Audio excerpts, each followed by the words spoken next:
Hi friends, Indira English classes में आपका स्वागत है। इस वीडियो में आपके लिए आपके सिलेबस का जो रेनबो सेकेंड है इंग्लिश की किताब, उसका पहला topic Indian civilisation and culture को एक्सप्लेन करने जा रहा हूँ। आप सभी से मेरा ये कहना है कि आप सभी आदमी अपनी अपनी किताब खोलिए, अपने सामने रखिए और लाइन बाय लाइन देखिए। एक एक वर्ड को मैं एक्सप्लेन करूँगा, एक एक सेंटेंसेस को एक्सप्लेन करूँगा, सबका मीनिंग मैं आपको बताऊँगा, है ना। आप इसको समझेंगे और यदि आप इसको अच्छी तरह देखें, समझें, तो एग्ज़ाम में जितना भी ऑब्जेक्टिव क्वेश्चंस है आपको इजी वे में बन जाएगा, है ना। तो आप निकालिए बुक, चलिए शुरू करते हैं, है ना। देखिए, पहला टॉपिक है इंडियन सिविलाइजेशन एंड कल्चर। मेरे सामने बुक है ना, मैं पढ़ रहा हूँ।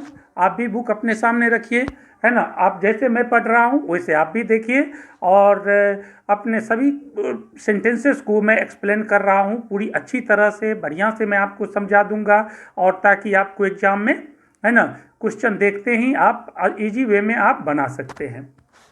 तो देखिए, पहला है इंडियन सिविलाइजेशन एंड कल्चर, जिसको लिखा है महात्मा गांधी। ये महात्मा गांधी के द्वारा लिखा गया एक, है ना, टॉपिक है ना, जिसको हम लोग एक्सप्लेन करेंगे। तो इंडियन सिविलाइजेशन एंड कल्चर, भारतीय सभ्यता और संस्कृति, है ना, जिसको गांधी जी ने बहुत ही सुंदर ढंग से इसमें एक्सप्लेन किया है कि इंडियन सिविलाइजेशन एंड कल्चर क्या होता है ना। और इस इंडियन सिविलाइजेशन एंड कल्चर को बताते हुए गांधी जी इसका कंपैरिजन किया है वेस्टर्न सिविलाइजेशन एंड कल्चर से, है ना। तो चलिए हम लोग देखते हैं, है ना।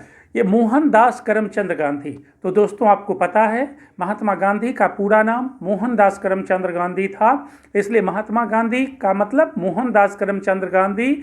बॉर्न इन 1869, इनका जन्म 1869 में हुआ एंड डाइड इन 1948 में इनकी मृत्यु हुई। तो आप बुक अपने सामने रखिए, देखिए लाइन बाय लाइन में बोल रहा हूँ, है ना। महात्मा गांधी का जन्म 1869 में हुआ और मरे 1948 में, है ना। पॉपुलरली नॉन एज बापू और फादर ऑफ द नेशन, है ना। पॉपुलरली मीन्स प्यार से, नॉन एज बापू, बापू के नाम से जाने जाते थे, और या the father of the nation, हमारे देश में प्यार से गांधी जी को बापू या फादर ऑफ द नेशन कहते हैं।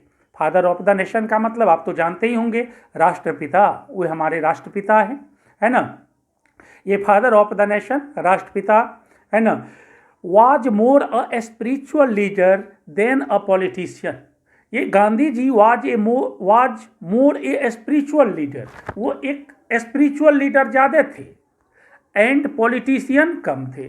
स्पिरिचुअल लीडर का शाब्दिक अर्थ हिंदी में धार्मिक नेता होता है। यह धार्मिक नेता कहने का मतलब ये ऐसे लीडर थे जो, है ना, लोगों की भलाई चाहते थे, अपना यानी सेल्फ बेनिफिट नहीं लेना चाहते थे, दूसरों के लिए हद से हद तक गुजर जाने की इसमें क्षमता थी और इन्होंने करके दिखाया भी, इसलिए इसको स्पिरिचुअल लीडर कहते हैं।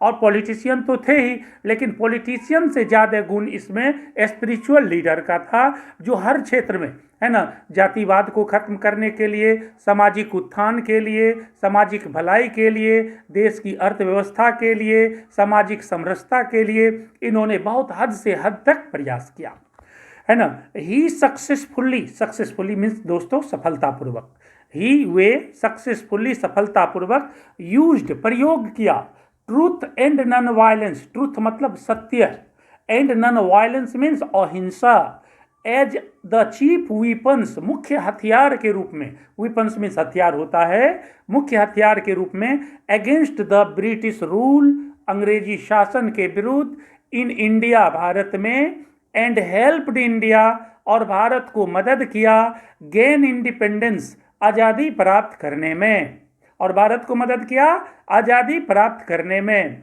आपने देखा कि गांधी जी, जब हमारा देश गुलाम था, आपने देखा, है ना, हमारे देश पर अंग्रेजों की क्रूर शासन थी, है ना। जब गांधी जी अपनी पढ़ाई पूरा करके भारत लौटे तो उन्होंने भारत की दुर्दशा को देखा और देश को आज़ाद करने का मन बना लिया। तो आज़ादी के लिए तो हथियार चाहिए, स्वतंत्रता संग्राम के लिए हथियार चाहिए, तो गांधी जी ने स्वतंत्रता संग्राम के लिए सत्य और अहिंसा को अपना मुख्य हथियार बनाया और उसी के मदद से उन्होंने, है ना, भारत को आज़ादी दिलाई और आज हम आज़ाद हैं। फ्रॉम 1915 1915 से टिल 1948 1948 तक, 1915 से 1948 तक ही कंप्लीटली डोमिनेटेड, वे पूरी तरह डोमिनेट किया, छाया रहा इंडियन पॉलिटिक्स, भारतीय राजनीति पर, है ना। आप जानते हैं कि उन्होंने इंडियन पॉलिटिक्स में 1915 में एंट्री किए और 1948 में अपने मृत्यु तक भारतीय राजनीति को उन्होंने प्रभावित, है ना, वे प्रभावित करते रहे, है ना। पूरे भारत की राजनीति, है ना, उनके इशारे पर चलती रही। ही डाइड, वे मर गए at the hands of A fanatic, एक फैनाटिक के हाथों, फैनाटिक मतलब उन्मादी, पागल, है ना, ऑन 30 जनवरी 1948, 30 जनवरी 1948 को एक फैनाटिक जो बहुत ही उन्मादी, जोशीला और मतलब कि एक पागल किस्म के व्यक्ति थे, जिनके हाथों, है ना, 30 जनवरी 1948 को उनकी मृत्यु हो गई। उनकी है ना, उनको जो जिसने मारा, आप उनका नाम भी जानते हैं, नाथूराम गॉडसे, है ना। हिज ऑटोबायोग्राफी, उन्होंने आत्मकथा लिखा, है ना, अपनी जीवनी स्वयं लिखा, आत्मकथा, माय एक्सपेरिमेंट विथ ट्रुथ, ये उनकी किताब का नाम है दोस्तों, माय एक्सपेरिमेंट विथ ट्रुथ, सत्य के साथ मेरा प्रयोग, ये किताब उन्होंने लिखा। एंड और द न्यूमरस मीन्स अनेक, कई, न्यूमरस आर्टिकल्स, आर्टिकल्स में जानते हैं, आर्टिकल्स में लेख होता है, बहुत सारे लेख लिखे, दैट ही रोट, जो उन्होंने लिखा, for young India, young India के लिए। यंग इंडिया एक मैगजीन है दोस्तों, उनके उस यंग इंडिया में उनकी, है ना, ये आर्टिकल्स छपती थी, उनकी लेख छपती थी। एंड द स्पीचेज, और उन्होंने स्पीच दिया, भाषण दिया, दैट ही डिलीवर्ड, जो वो देते थे, ऑन डिफरेंट ओकेजन्स, और विभिन्न अवसरों पर जब जब उनको मौका मिलती थी, है ना, देश के लोगों के बीच वो भाषण देते थे।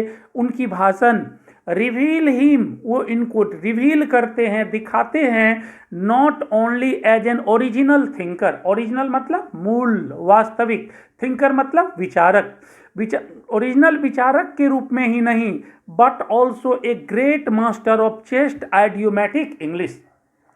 उनकी किताब जब आप पढ़ेंगे, उन्होंने जो एसेज लिखे, आर्टिकल्स लिखे, यदि वो पढ़ेंगे, है ना, उनकी भाषण जो उन्होंने कई बार कई अवसरों पर दिया, उनको जब आप देखेंगे तो आपको लगेगा कि गांधी जी सिर्फ ओरिजिनल थिंकर ही नहीं थे, मूल विचारक ही नहीं थे, वे अंग्रेजी के महान विद्वान थे, अंग्रेजी के बहुत अच्छे वक्ता थे, बहुत बड़े स्कॉलर थे।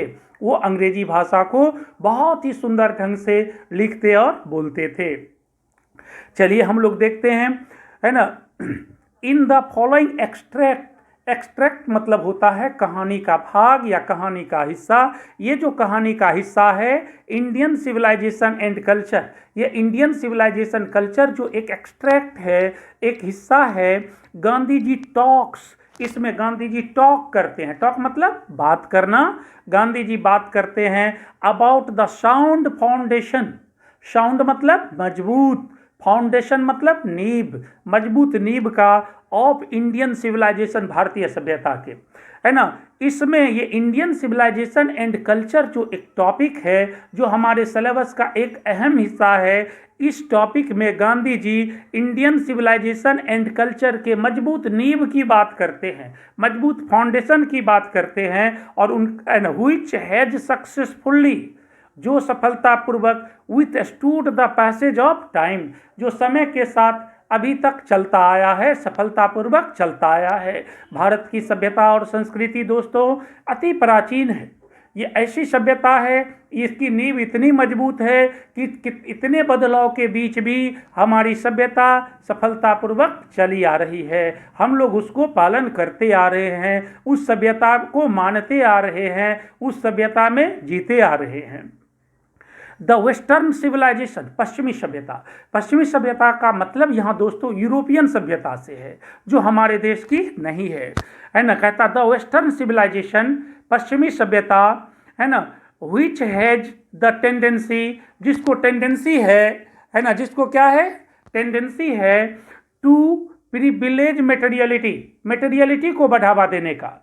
पश्चिमी सभ्यता जो मटेरियलिटी यानी भौतिकता को बढ़ावा देता है, कैन नॉट मैच, वह बराबरी नहीं कर सकता इंडियन सिविलाइजेशन, भारतीय सभ्यता का, है ना, that elevates the moral being, है ना। पश्चिमी सभ्यता की बात करते हुए गांधी जी कहते हैं पश्चिमी सभ्यता हमारी भारतीय सभ्यता को की बराबरी नहीं कर सकता।